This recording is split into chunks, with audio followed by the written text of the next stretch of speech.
À quoi ressemblera cette soirée spéciale dédiée à la maladie d'Alzheimer, Voyage au centre de la mémoire, que vous co-présentez avec Michel Sim. Faustine Bollaert, elle sera décomposée en 2 temps.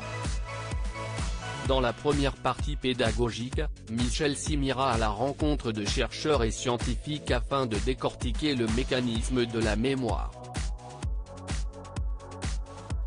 J'incarnerai une partie plus immersive pour laquelle je suis allé à la rencontre de malades d'Alzheimer et d'aidants, afin de me rendre compte de ce que cela représente de vivre avec cette maladie au quotidien.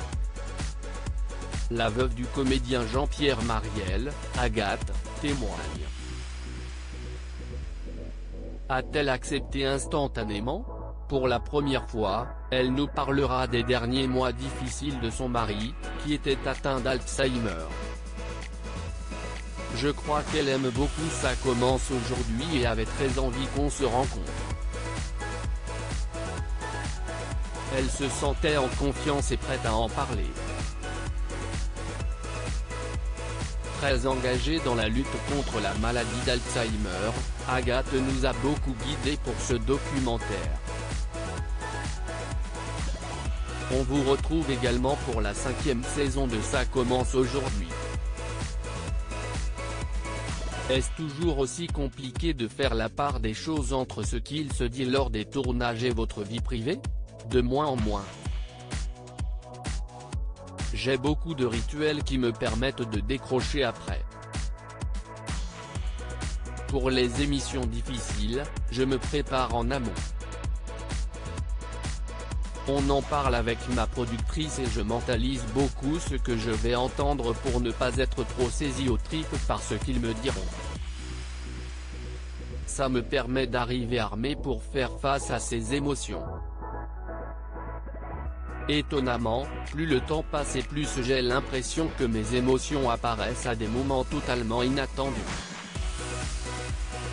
Un regard, une larme, une confidence peuvent complètement me bouleverser, même lors des sujets légers. En novembre, vous serez en prime sur France 2 avec Les Temps changent. Pouvez-vous nous parler de cette nouveauté ? La première partie de cette émission consacrée à l'enfance abusée sera un documentaire sous forme de voyage dans le temps. On y découvrira de quelle manière ce sujet de société a évolué. Dans la deuxième partie, on va faire dialoguer des générations différentes en direct.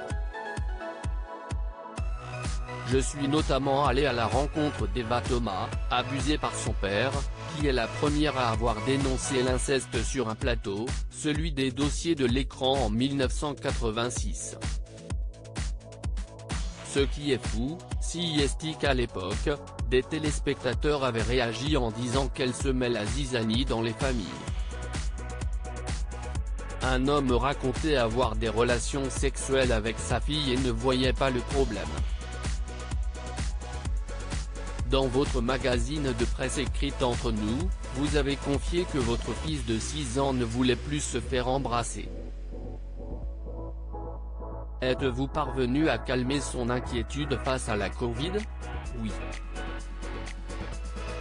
Cet été, les choses se sont allégées. Le baiser a lentement repris de la place dans nos vies, pour mon fils aussi. Il a compris que le vaccin protégeait.